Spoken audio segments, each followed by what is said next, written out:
They may sound nuts, but so do the Wright brothers. Now, here's Flieger and Briggs. That's right. Here we are, Flieger and Briggs on It's Just Sports on 12-Ounce Sports.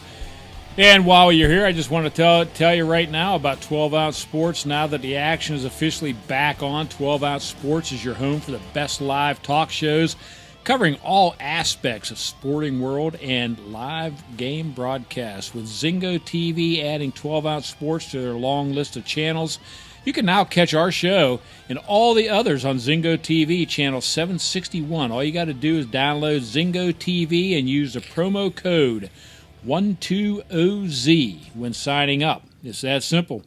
Be sure to check out our latest blogs and podcasts as well on 12OunceSportsRadio.com. And Rick, we are Flieger and Briggs. This is Mr. Flieger across the table from me. I am Mr. Briggs, and we are glad you join us.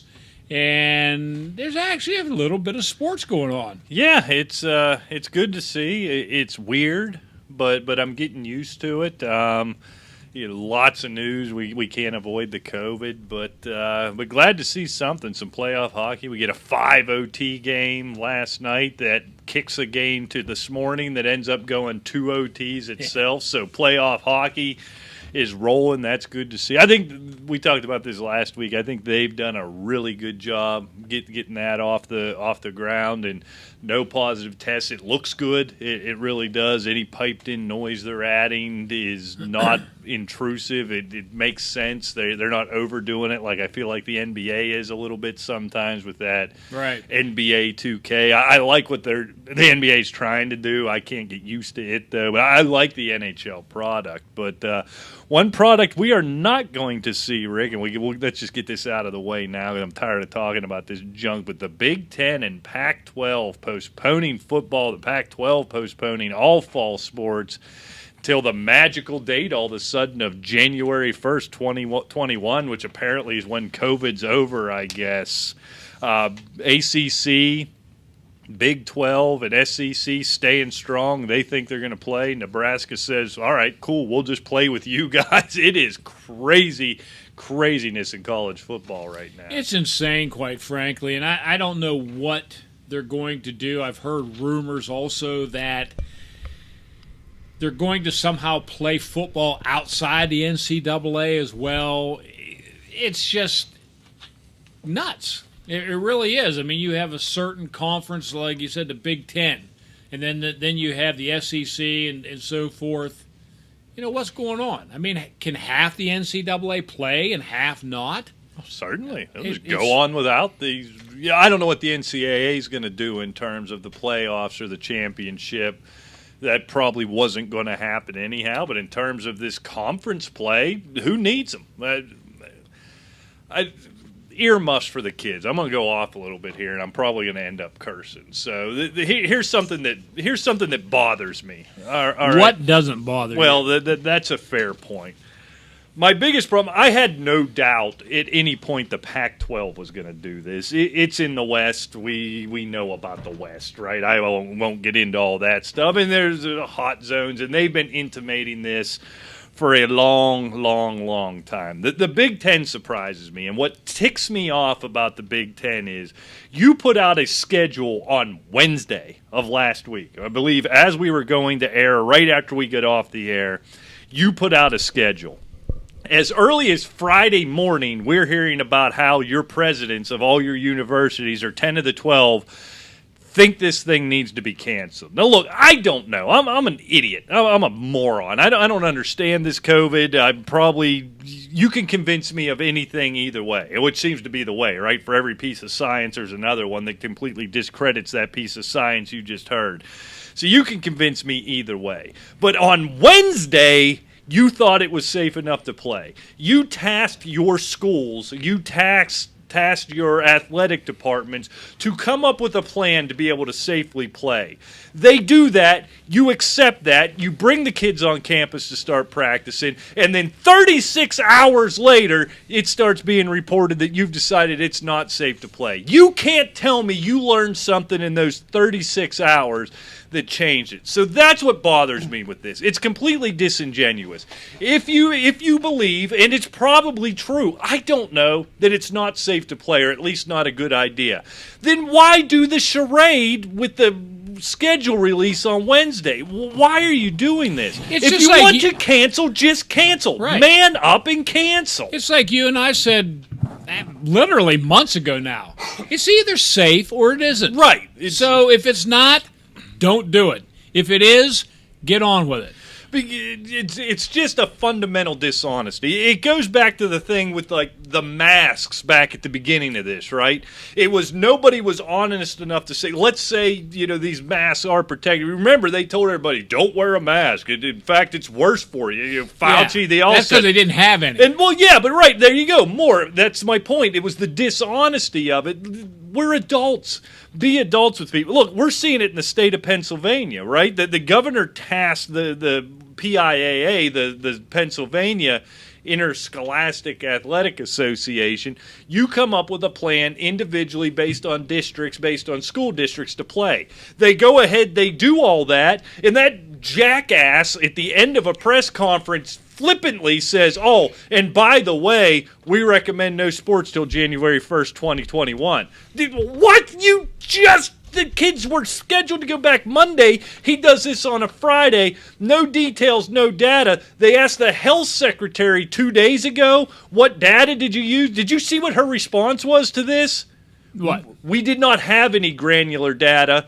We just, looking at what's going on in other states, we decided it would be a good idea to push it back. You just told these schools, you jackass, to have a plan, get a plan to get ready, and to come out. Again, nobody has any guts. We're being dishonest. If you think this stuff needs to be canceled, cancel. You're not playing ball in the spring. It's not magically going away on January 1st. And even if it does, you can't play football in the spring. Are you going to have major Division I college football end in March and start again in August again? You can't do it. And I don't care about the draft picks who aren't going to play. I don't care about that. You can't physically do it. It's just nonsense. You're giving everybody false hope because you can't treat anybody like an adult. Nobody wants to be a leader. Nobody wants to be a man and stand up and say we're going to do it. It's nonsense. It's crazy. There's a billion good reasons not to play college sports, and I get all of them. Then somebody sack up and stand up and just say it. And they'll say, well, we're going to try again in January. No, you're not. You're lying again. Just like you lied when you put that schedule out 36 hours before you canceled everything. I'm done, Rick. I hate it. I can't take it. I don't blame you. It's I wish you would just tell us what you really think, though. Quite frankly, and quit trying to sugarcoat everything, Rick. I think I'm tired of the COVID, and I think I talked about it on the air before. My biggest problem with it is it makes otherwise ordinary people feel like heroes. Now all of a sudden it is virtuous and heroic to sit on your fat ass in public and cover in your house all day and not go in public. And when you do, you can put on a mask to cover your pock-covered fat face and tell everybody that you're a hero for wearing. I'm just tired of it all. I'm tired of the hypocrisy of everything. I can't take it anymore. All right, man, this shit's over. Oh, all right, I'm done. All right, good. Did you watch the Tampa-Columbus game? I was in and out of it. That was an Wasn't that a awkward good transition. Game? But yeah. Wasn't that a good game, though? I do like 5. No, I understand exactly what you're saying. It's just kind of like we could kill the whole show talking about, just like you said, the hypocrisy of everything and the double talk that keeps coming out of the figurehead's mouth, whatever organization it is. And I don't want to kill the whole hour talking about that because, quite frankly, it is sickening. And they have, you either should have college sports or you shouldn't, right? That's the way I feel. I mean, that's the way I am. You should have the NFL season or you shouldn't. You should have whatever, baseball or you shouldn't. There's this whole nonsense of, baseball's going to play in the stadiums.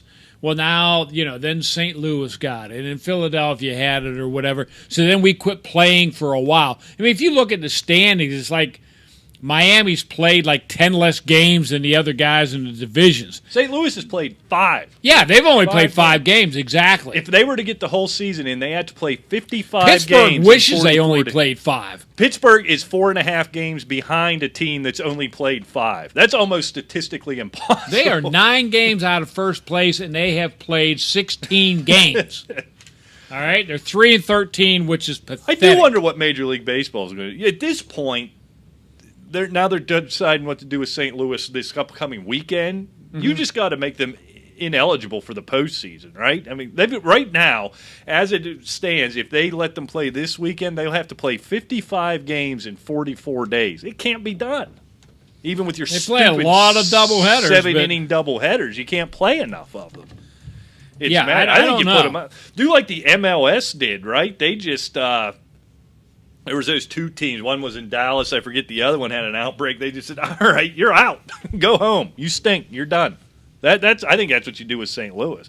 Yeah. I think you keep this thing rolling. Exactly. But, in all honesty, I don't want to get this thing is just so damn political right now, and it's everybody just grandstanding, from university presidents to conference commissioners to fans to people on Twitter. I get so angry about it. Rick, there's people, we're going to deal with this with the Caveman Fantasy Football Draft, and I'm at the point, we hold the draft here in the studio, there's 2 people I don't want to let in the studio. I can't keep my mouth shut. It's going to be awful.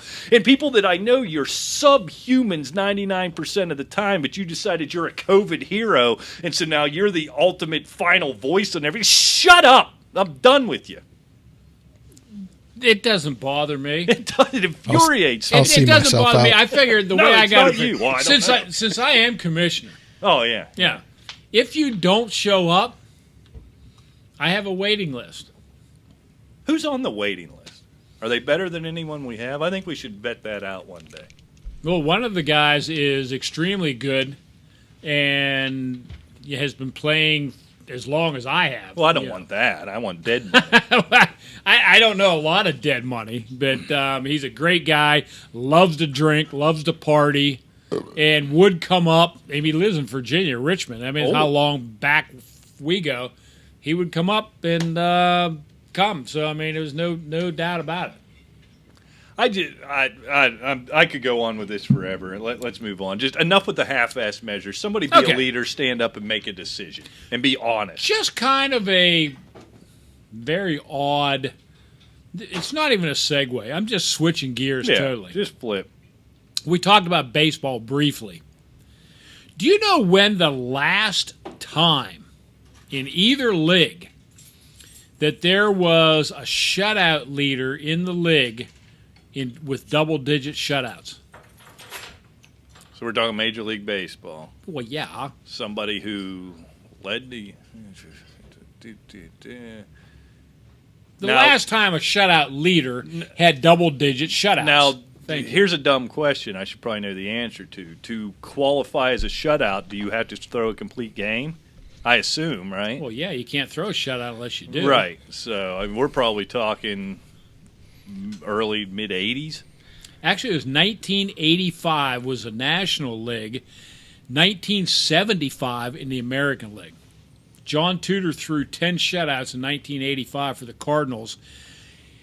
And the last one to hit double digits in the American League was 1975 with Jim Palmer. I'm surprised it goes back that far in the AL. When did DH come in? That might have something to do with it. It's very possible. I'm not sure when it came in. I don't know when the DH started. That is a good question. But Jim Palmer had 10 in 1975. Now, Ron Guidry had 9 in 78, but there has not been anything even close since then in the American League. So I have a feeling you're probably right as far as the DH came in. January 11th, 1973. Wow. So, yeah, right around that time. See, I didn't think it was that early. I thought it was the late 70s, quite frankly. But, okay, that's... Well, it's nice to have a fact checker here. Yeah, it's nice to have a producer again. Weird. You know, you've finally given up on the dreams of like becoming a famous international interpretive dancer, and we appreciate that. And Belarus is in the news. Did you see that? No, what'd they do? Elections. It's a complete blackout, but some news agency found a bunker and is broadcasting live. Wow. It's kind of like they the have French black- underground in a way, huh? The politicians aren't very happy and sending out the it's not the Gestapo, I forget what it's called over there, but yeah, they're wrecking I shop. don't think it's a Gestapo. Okay. Now, to be fair, Rick's giving Alejandro all this praise here because in the span of 30 seconds, he brings Briggs another beer and looks up a piece of information. Had the beer not been involved, he'd have been dismissive of your information. I think Yeah. not. I think not. He likes Guy Clark. He likes Towns Van Zandt. What's Guy Clark? Exactly. See, this is what brings the show together. Van Zandt. He was one of the Leonard Skinners, right? Or was that a different guy? Boy. I'm serious. Well, I mean, okay, we'll give him that. It's not the same family, okay? Ronnie Van Zant was not a relation of But I knew Towns there was Van a Van Zandt. Zandt. Who's I Paige Van appreciate Zandt, that. that UFC fighter? Is she related? No. I don't think so. What is That's Van actually, Zandt like I was going to Smith? say that's kind of weird though. Like that's three Did you know Van when- Not Zants. Jones, for God's sake. It's Van Zandt. I'm on Did it. you know that the only thing that killed Ronnie Van Zant was he actually was thrown clear of the plane, but he hit his head on a tree. It was the only wound on his whole body. I was just meant to be then. Just a bad beat. I guess. So who's Yeah. Guy Clark? You say this like I should know. Alejandro. Is he like Dick Clark's brother? You're not going to answer. See, I hate this. You leave me hanging. I was going to say you can't actually play it because it's copyrighted music, Right. but amazing singer songwriter guitarist. You would call a tunesmith? Is that the proper term? A tunesmith. A songsmith? I'd like to be a tunesmith. I mean, he was actually, like, he has been described as he didn't write songs, he crafted them. And, I mean, I believe that. I mean, because everything that he played, see, if you So take... was he in a band that I'd heard No, of, I mean, or it was was he Guy just Clark. Guy Clark? All you have to do is all right, watch... so there's no way I'm going to know who Guy Clark There's a film called Heart-Worn Highways, which actually I showed Christian here a couple weeks Who? ago. Him, Alejandro. is. Christian. Well, I don't sorry. care about his religious background. What the hell's wrong with you? Anyway, you look up Heart-Worn Highways on YouTube. All right. So You'll you see want it. me to watch a movie No. about an old rock? No, you These are can- two you- things that aren't You really can in my general actually purview. watch like 2 and 3 minute Oh, segments. that I can handle. See, I mean, yeah, you can do that. I can do the YouTube on my phone in the bathroom, right? Because that's where I catch up on all my media. Exactly. Undetermined about Paige because some people say that isn't her actual name. Oh, Others are stage saying name. she's related to Ronnie. Related to Ronnie Who? Page. Really? Isn't that something? That's what the Christian guy said. Now that Well. we're bringing religion into all this stuff. You know, did you happen Also to like see? Lakem. Did you happen to see after the Easy now. early ousting of the Stop. Pittsburgh Penguins, how many coaches got whacked? 3 of them, right? Yeah. Was Recchi one of them? I just Mark saw the Recchi. headline. I didn't read to see who. Yes, Mark Recchi, Sergei Gonchar, and wow. Jacques Martin, Wow. all gone. And let's see. Actually, Gonchar came in the Bausma era. I think so. Recchi was fairly new to the group. Was this first year or second year? I think so, yeah. But he was coach of the power play. Right. Yeah. And that was, like we said last week, that was a mystery that was going to kill him. I mean, with all that skill, how could you be so lame? You just And- have to wonder. Watching Well, we that- talked about Carey Price. That was a big part of it. Sure it But was. when you looked at Game 4, I don't know how you, in an elimination game, come out as flat as that team did. That is exactly, you're exactly right. That was the most unmotivated It team really was. I saw in Stanley Cup playoffs for years. And I almost wonder, when you think about it, with as old as that team is, with what that team's done in the odd circumstances surrounding it, if kind of from day one they'd never admit this and probably don't feel it outwardly, but deep down just didn't care. This is craziness. I'm playing somebody I shouldn't be playing. You don't have the same juice for this team has had long playoffs run. You look at Gino and Sid in Letang for 10 years. You just wonder, did they deep down just really not care about this nonsense? And I almost couldn't blame them. I mean, how can you see? To me, I can't hardly justify that, Rick. If it was a long season, maybe they come into the playoffs a little flat or whatever. But these teams had not been playing, and it's almost like the season just started, and you got all these veterans. Great, we can grab cup number 6. We're just starting. You know what I'm saying? It's not like it was a long season. It doesn't matter who the hell you were playing. I mean, we talked about, you and I talked about Carey Price 2 or 3 weeks ago. Right. He was scary. Right. Because he was one of those streaky, hot-ass goalies that if he gets hot, he's going to beat you, and he did. Yeah, but they didn't do much to try to beat him you're right. up to that. But I wonder, you make a good point there. You know, it's basically a new season started. What has been the hallmark of these great Penguin teams over the last 6 years? They don't even start playing till February. Right. You wonder if they're going to make the playoffs, and then by playoff time they're a 4 seed and just 3 or 4 seed and just running through people. I just think it was what I don't get. I don't know. I guess what are your guys' thoughts? I'll loop both of you in here as Penguin fans. The narrative locally, local sports radio, local sports writers is the window, the door, whatever it is closed on this team. And if it's the sentiment isn't to break it up, it's just they're done. They've had their run. It was a great run. Congratulations. The end is nigh. I'm not sure I buy that. I'm not sure I buy it either, because the age to me isn't the problem. But and you can say a lot of things about different players, but I still think that there is a lot to be said for motivational coaches.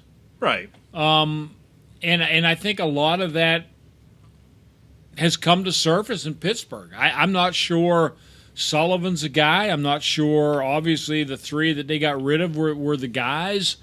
Hockey's a little different than basketball.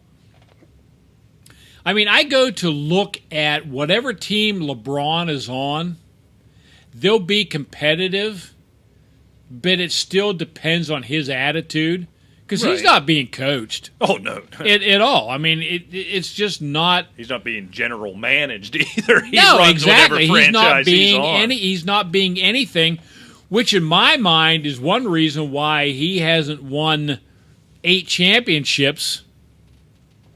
As opposed to the 2 on stacked teams 3 that should have won? Yeah, 2 in Miami and that 1 in Cleveland. 3, okay, yeah, 2 in Miami. You're correct, yes. But, yeah, I mean, I just don't think – and I saw a thing. I was talking to a guy actually today, and we were actually talking about the NBA. Who's this guy? You have other friends? Were you aware of it was this? Guy Clark. Oh, Guy Clark. Yeah, Guy Clark again, who's dead. But anyway – but we were talking about the NBA, and I saw it was an old interview. It was on YouTube. It was some special about Wilt Chamberlain, but Bill Russell was being interviewed. And he was talking about the players of today compared to, like, their players. And it wasn't that he was, like, saying they were better or anything. He says, with the amount of money they're being paid today, he says so many players think that they are getting paid to play. He says we were under the understanding that we were playing to win. Right. And he says it's a big difference in the type of basketball that you get. And I think that probably resonates through all sports.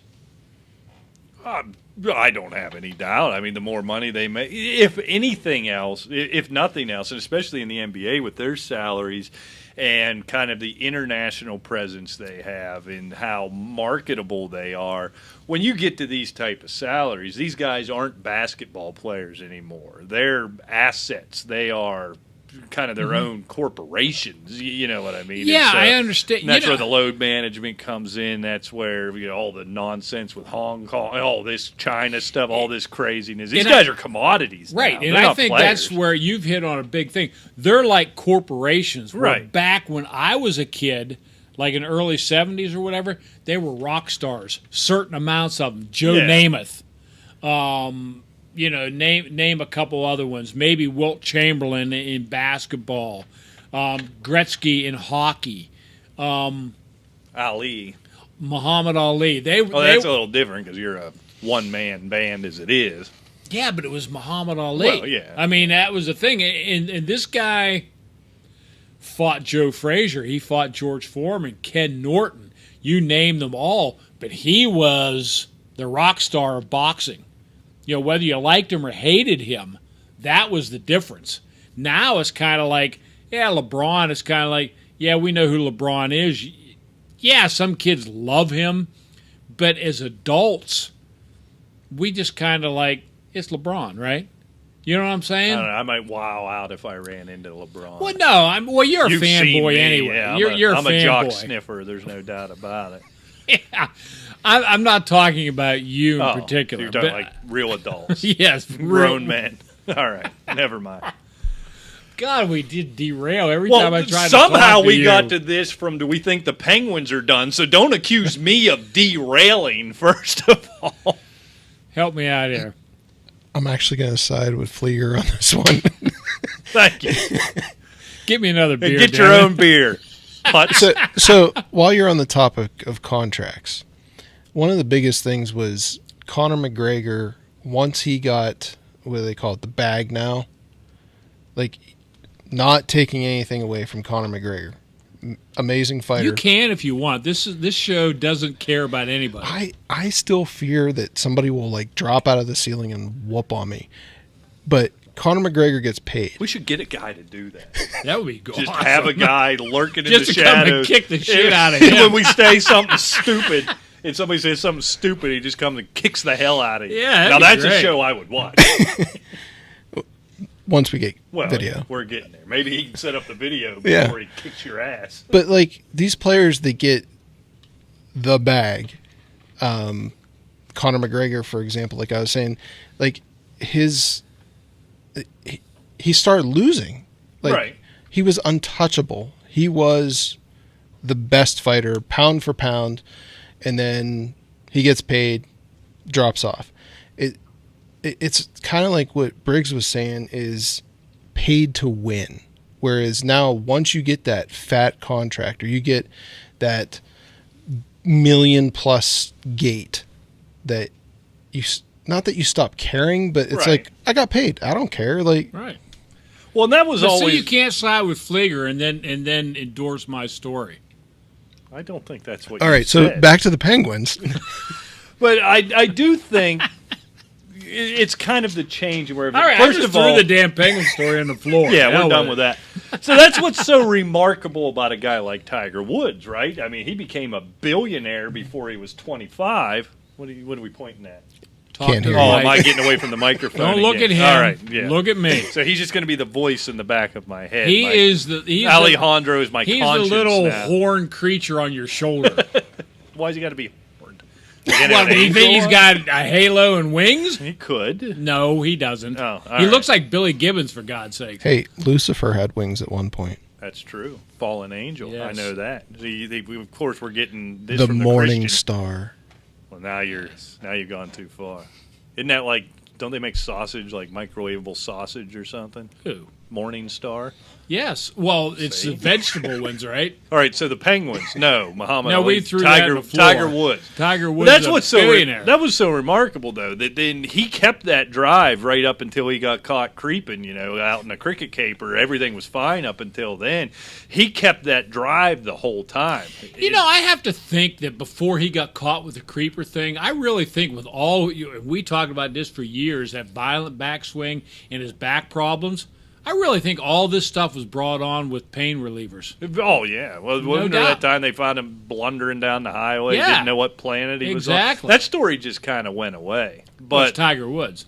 But I think the other thing, something I was thinking about was, when you look at the way you looked at the sports figures of the 70s, the Joe Namath thing versus LeBron, I think a lot of that, it feels like you can blame everything on it, but I think it's true. The social media, the access, the 24-hour sports coverage is – we don't view these guys as heroic or infallible because we know everything about them. Every stupid thing they say, we hear. Every bad game they had gets deconstructed for 3 days on ESPN, especially on the NBA. I think you just see so much of the warts of these guys that you didn't have access to in the 70s, 80s, even early 90s. I think your perspective changes. I'll tend to disagree with you you'd a be little wrong. bit. Because I lived then. Because if you looked at like Joe Namath, Mickey Mantle, name some of these other sports Joe heroes. DiMaggio. Who? Joe DiMaggio. No, he was married to Marilyn Monroe, but other than that, he was squeaky clean. I'm talking about late 60s into the 70s. Tim Rossovich, some of these guys, you see him at the nightclubs, and they were bombed out of their gourd. Tim Rossovich was celebrated for knocking on some guy's door naked and set himself on fire. I mean, it was a different... Wait, hold on. No, I'm serious. No, Look it up. I will need more on this story. What was Josh the name? Gibson. Yeah. But anyway, Joe Namath and his womanizing, Mickey Mantle and his womanizing and the boozing, it was celebrated. Well, right. Well, that's the difference. It wasn't so much that ties more into the pussification of America than anything, that now we have to clutch our pearls when I our agree sports with here. that. That's why I disagree with you. It's not so much that we know so much more about them, which you're we right. know it, and as a society, we do. suck. Well, no, the society tends. You and I don't frown on it at all. Well, they think we suck too. Well, yeah, but they're wrong. But you can't convince them of that, and now they're crying because you said that. Exactly. That's the problem. I agree with that, but we're going to have to get into the sports stuff here. So the Penguins aren't done, right? I threw them on the floor. That was also we're done with that. We're done with the Penguins. The Penguins are done then. And I wanted to talk to the people here a minute. Oh, please. Because sports are in full swing. We want to heard. help you take advantage of the sports investments when getting in on the action. 12 Ounce Sports has officially partnered with MyBookie.ag to get you the best deal possible. When you sign up on MyBookie.ag, they'll match your first deposit up to $1,000 when you punch the promo code 12OZ Sports. Get that money, 12 Ounce Sports, 12OZ Sports, when signing up to MyBookie.ag. Get a match up to your first deposit of $1,000, Rick. And you need to just pony up that $1,000. Just start betting. I'll Go do for it. I'm in. Apparently, I can't bet on the Penguins anymore, though. They're done. Or at No. least the story's done. PGA Championship, Rick. What'd you think? I thought it was a great tournament. There's nothing better than golf in prime time. I love it. It was in prime time, and you know what? That golf course, which we talked about last week, wasn't familiar with it. Right. But that was such a fair challenge. That's funny. This is what I wrote down, Rick. Yeah, this is what I wanted to talk about. When they hit off the fairways or away from the green, they had a rough time. Right. But they had holes that the one par 4, I think it was 285 yards. 16, yeah. Or 16, excuse One me. where Morikawa won it, making that shot. Exactly. They had the risk-reward chances. They had the drive down the fairway, you're good, you can score. You get a little errant, you're in trouble. To me, it was perfect. Right. Especially for the first major of the season. And it's cool, the way the weather and the changing patterns. It was a different course as the day went. But I wish, and they're not going to, I wish the USGA would pay attention to this when the U.S. Open comes around, because it's just what you said. If you got squirrely or you made a mistake, you paid for it. Right. And you paid for it dearly. The rough was brutal on this course. But it was fair. It wasn't like it U.S. wasn't Open hayfield. shin deep stuff. Yeah. It was just thick and gnarly. Right. So you paid for that, and then they set up holes. And what a brilliant place! This isn't the tour, but whoever designed this golf course for tournament play to make 16 a drivable par Yeah. 4. Now, if you missed, you were screwed, and you'd be lucky to save par. But if you could make it, you get what you got with Morikawa winning this tournament in dramatic fashion, breaking what was it, a 10-way tie for first place. I mean, brilliant, absolutely brilliant. And that kid, think about what he did. I think it was on 14, he chips in to get himself in with the leaders, and then on 16 hits that bomb within 7 feet, and then center cuts that putt. Wow, just great all around. I really did enjoy it. It was first golf tournament that Tiger Woods played in that he was out of contention by Sunday that I couldn't turn off the whole time it was on Sunday. And that was the thing. It was like you watched Tiger Woods kind of, I wouldn't say falter, but he just never really got it going.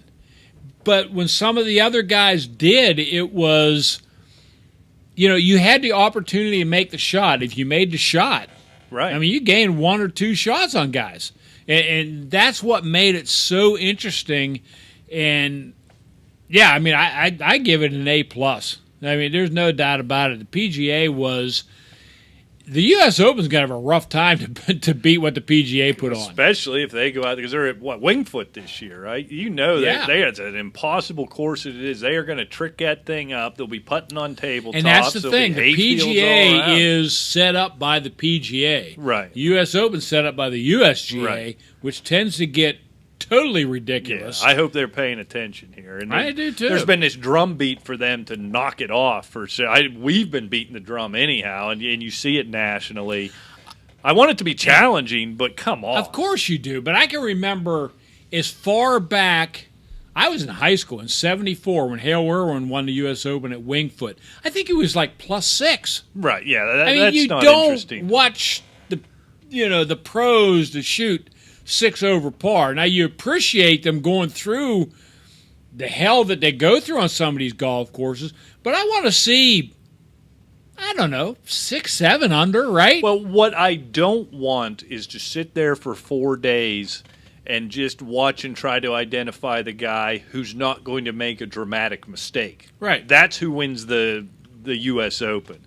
I want the ability to somebody to go out and win it like Colin Morikawa did. He went out and won that. He made 2 shots on the back nine on a Sunday at 23 years old, when I'm sure golf fans have, but I'd never heard of the kid before Saturday, in all honesty. Me either. And he goes out there and he makes 2 shots and wins the thing. He didn't not make 2 mistakes while everybody else did. And like you said, he won the thing. He made 2 shots that won it, but he also played the rest of the golf course not to lose it too. Yes. And so that's what you want. A lot of times you don't have that opportunity on these U.S. Open tricked up courses. It's just everybody's just hanging on. It's the guy who doesn't make the big mistake on Sunday. And so that's what I hope we see. So we have to do the obligatory, the no-name guy, the young guy. What's happening behind me? Continue. But I want to throw in one little thing at the end. Yes. All right.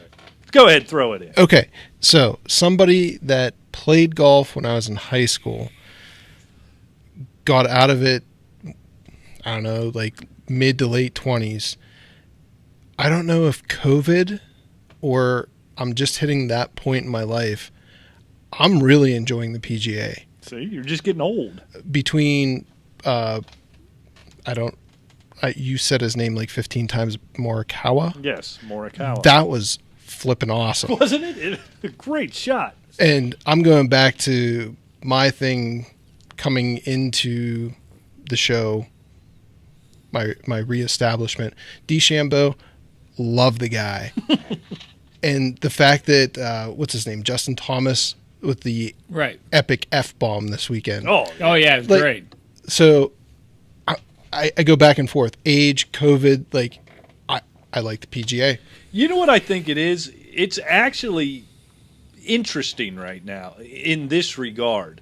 You don't have the runaway one guy like we had with Tiger, like we had with Jack. I guess he had Arnie for a while there. Yeah, but Jack was a little different because that era, I mean, I'll call it the classic era because it certainly was. The competition was ridiculously close. But, yeah, I understand and what Christian's saying. Who? Oh, I'm sorry, Alejandro. I'm sorry. I When, boy? When? okay. Are He you did gonna name get me your after act all. together? Oh, good God Almighty! We're gonna play the I think long he's version. the Antichrist. Anthony, I don't wanna care. talk to Strother you. Martin's one of my Now heroes. listen. I love him. Don't walk away from me when I'm talking to you. You get a job I really before don't- sundown, or we're What is that shipping you supposed off to to do? military Fake school East Side? What with is a Finkelstein kid.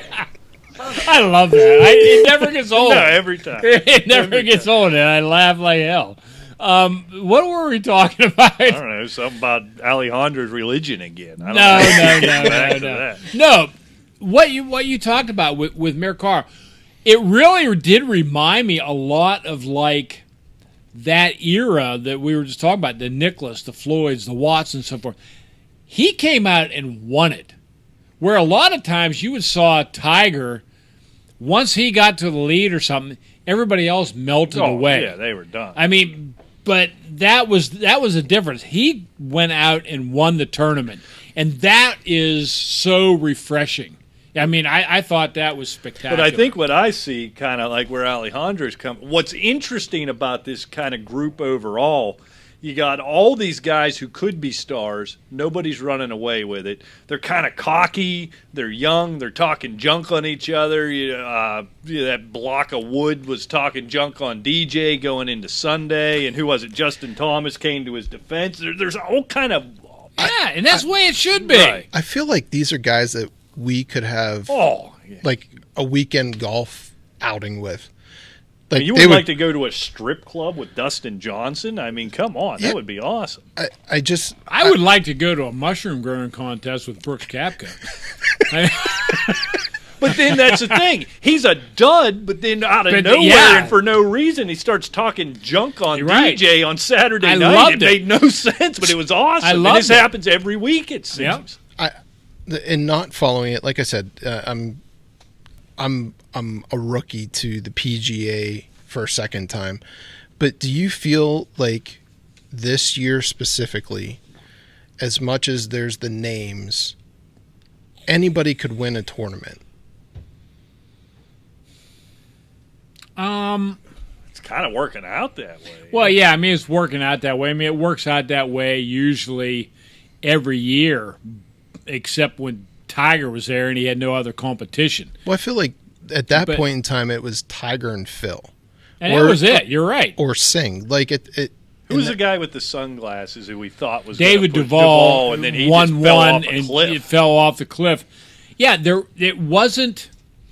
You know, and it's not taking anything away from Tiger. Obviously, all you have to do is look at his record, look at his scores. Obviously, but the competition it was totally different in that the fact that the money was so huge, and you actually saw people playing for second, playing for Right. third against him. They relished the fact that, you know, I can't win, so I'm going to get this $1 million second prize, and it's different from 50 years ago, and because the money wasn't there, and it was titles that made you money, that got you famous.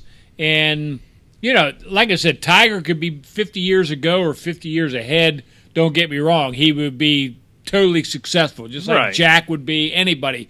But that competition that he had was not there as far as consistent down through the ranks of the PGA. I mean, God, I've watched golf for decades and actually lost interest after a while, because after a while you get tired of watching guys on a par 5, they have a 200 yards. Well, you're going to lay up. Well, why? You know what Man I'm up. saying? Yeah, I mean, go for it.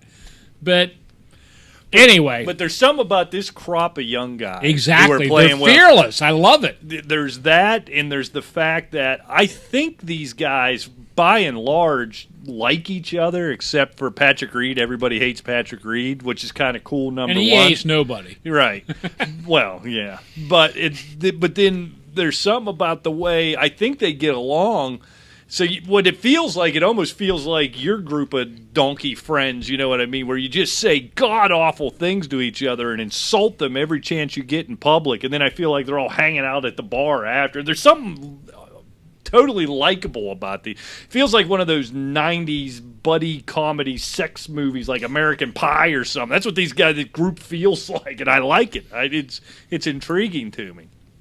And then any time I like the hate factor, quite frankly. I mean, that's what I grew up with. It's not going to happen, but don't you feel like at any time somebody could be in their backswing and somebody could come knock the ball off their tee like you do with your buddies? It feels like that right now. I feel like we're so close to Happy Gilmore. You could like at some point, one of these guys is going to, when the crowds come back, turn around and be like raising their arms, like, let's hear some noise, like pumping the crowd up for them to drive. And another thing about right now is you cannot put your finger on anybody that you can guarantee, okay, this guy's going to win X amount of tournaments this year or X amount of majors. And you go back to the Tiger, you knew he was going to. Right. You go back to the Jack era, you knew he was going to. It's wide open. And like you said, Alejandro, I had to say Alejandro just to. It's kind of like the love-hate thing. Right. They really go after each other, but it's a wide open field right now, and it's finally getting, to me, the PGA back to what it was back like in the mid-'80s. There's actually an interesting group of guys, even because, and I think it's because so many guys are actually interesting. The fact that Koepka is such a dullard makes him interesting. His dullardy, whatever you would call that, makes him interesting. I like that word. I love it. Dullardity. How would you say that? I think you got a show title right there. Dullardity? I don't think you can even spell it, so don't try. I'm on it. You go. Did you know I think it was the 77 or 78 Open, that midway through the final round, Hubert Green, it was out in Tulsa, Southern Hills was a golf course. Hubert Green was leading, and they got a call into the U.S. Open saying if he won, they would kill him. Whoa. Who's they? Whoever called in. Oh, so we don't know who that was. NSA. Right. And they ended up telling him, like on the 15th hole or something, some guy called in and said, you are going to get killed if you win. And he won. No. He just said, to hell with it. Did he get killed? No, he did not. That's good. But I don't know. It's just so many weird things. It's kind of like things could start happening like that now. I hope that doesn't happen. Well, no, I mean, you don't want the death threats or anything, but I mean, just kind of weird. Well, I mean, make it interesting. You're right. Get me wrong. But you know what I'm saying? We kind of went out of this a Dawn and static pinstripes on 18. this static Tiger, lefty, and everybody else era to what we have now, which seems to be so much more exciting and more interesting. It really is. So, Rick, I've got it we got 15 minutes left. So we got tons of time. When was the last time that anybody went on, 25 minutes about the PGA? It's just sports. And, golf is a sport. One of the best sports there is because it's individual competition against individual competition. You can't blame, this guy didn't make a tackle. This guy... Spieth blames his caddy all the time. Does that count? That's because he's always losing. Yelling at him. He never blamed him when he won. So there's another thing that's happening with the PGA, if I may. The betting is so far off. Like, they keep putting co-leads and 11-to-1s, and they're not even in the top 3. It's stupid. It's amazing, these guys that are coming out of I don't want to say nowhere, but like I said before, anybody can win any weekend. Right. And it's good competition. I think if there's something good that came out of the heck was that? Did you hear that? I had something popped up. Windows. Oh, it was your recent computer. Windows something or other, and it disappeared. I don't know what it was. Computer you're using, but I forget where I was going. So anyhow, we're moving on from that, Rick. in the show prep, you said something about, you wanted to talk about a book that's coming out. Yes. And you knowing how I feel about reading and people that read, this must be a damn interesting book if you were willing to bring it up on this show. I just think that this is worth mentioning. He's cracking up already. I'm excited. The book is called Tentacle by Rita Indiana. I don't think that's her Christian name. I'm just saying, it could be a pen name, obviously. But I want to read you a description of the book. I'm excited. Because it really... I love when this happens. He can't hold it together. Video soon. Yeah, I love when he breaks kayfabe. You can see it coming every single time. All right, so we're going to sit here quietly while you compose yourself. I'm going to get a beverage. Yeah. Dynamite. Give me one while you're at it. Yeah, that's what you need, more liquor. Woo, boy. Anyway. When are the two of you going to grow up? I mean, this is classic. There's a radio professional right here. Damn it, damn it, damn it, damn it. All right. You had to get me started. Okay. I didn't get you started. I book- gave you a lead in. The book is called Tentacle. We know. You said it 6 times. By Rita Indiana. Oh, my goodness. Okay, now, working hard as a cleaner, Oh. All right, take a breath. Do you need a professional to read this? and a sex What worker. you just said is one of the most insane. Okay, I'm gonna start again. I'm I've ever sorry. heard. Stop, okay? Compose yourself. Working hard as a cleaner and a sex worker in a post-apocalyptic Dominican Republic, El Cide is eager to save up money to afford testosterone as well as top and bottom surgery. All right, hold on. I can only take so many words out of that. So That was a mouthful. so let me paint the scene here. So while you compose yourself, good Lord, look at him go. This might be a new record. Yeah, this it's getting worse. This book is so classic, you have to read it. All right, give me it. Give me it. Give me it. Okay. Here we go. Tentacle by Rita Indiana. Working hard as a cleaner and sex worker in a post-apocalyptic Dominican Republic, Isilde is eager to save up money to afford testosterone as well as top and bottom surgery. I wonder what that means. Top and bottom of what? Oh, I think you know. However, when a wealthy employer dies suddenly, what do we have here? Oh, you looked up Rita. That's about how I pictured Rita Indiana to look as I read through this.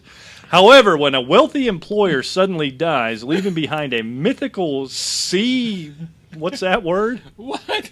Anemone. Let me say it. All right, you gonna pull it together here?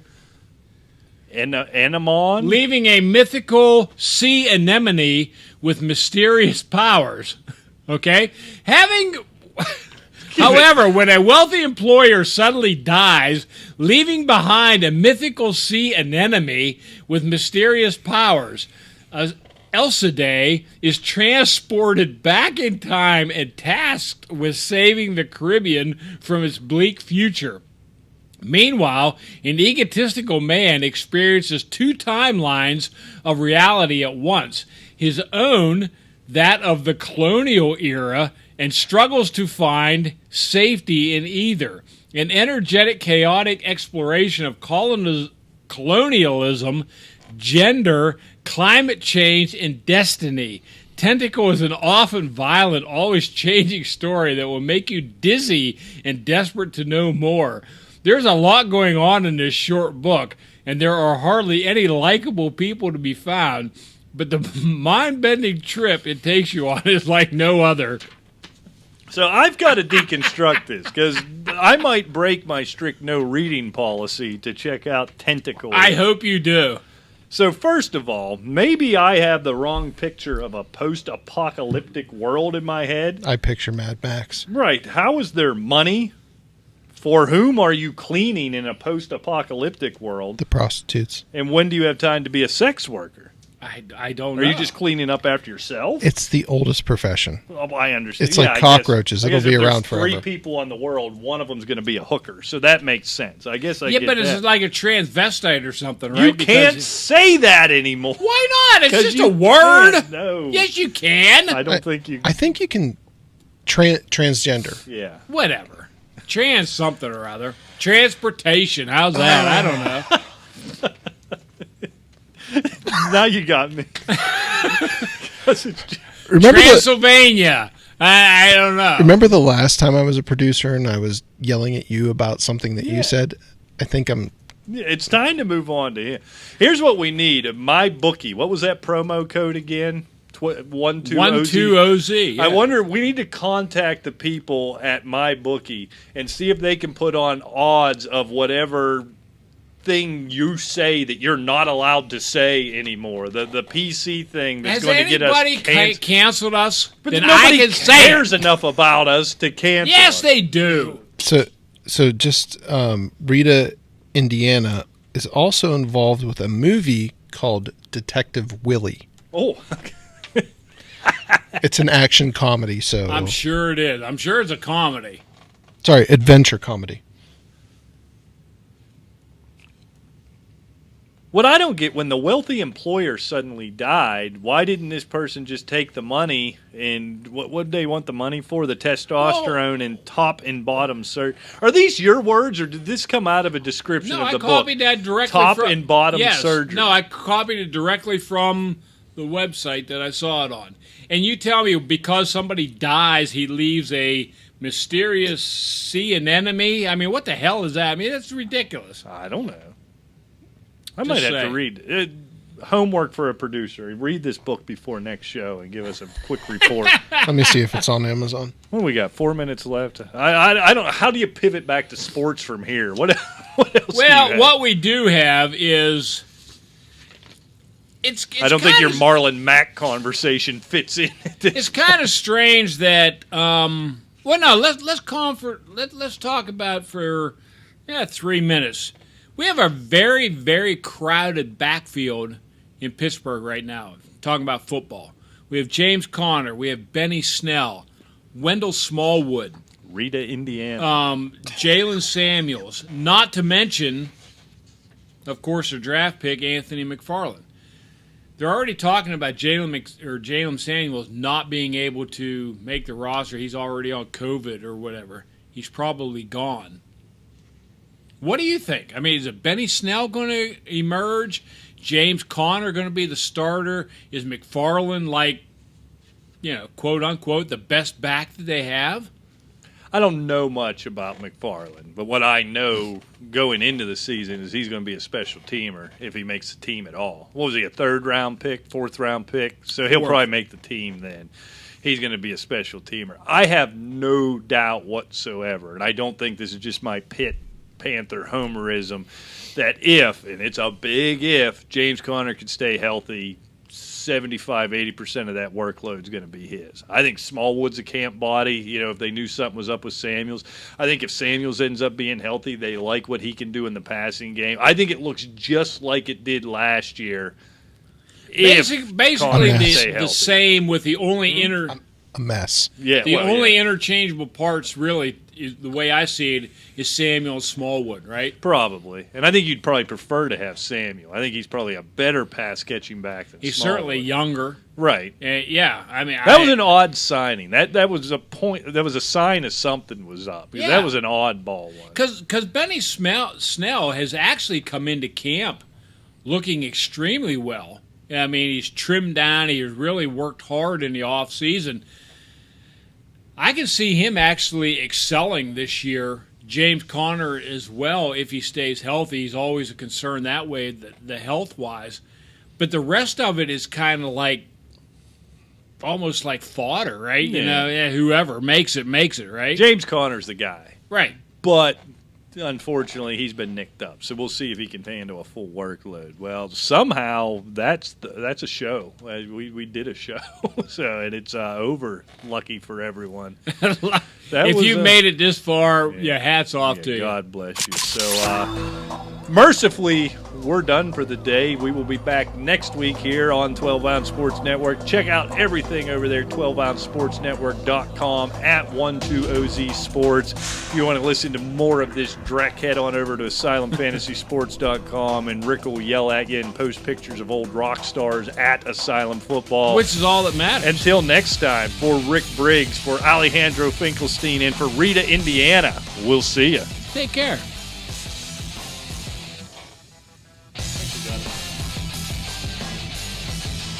Tentacles.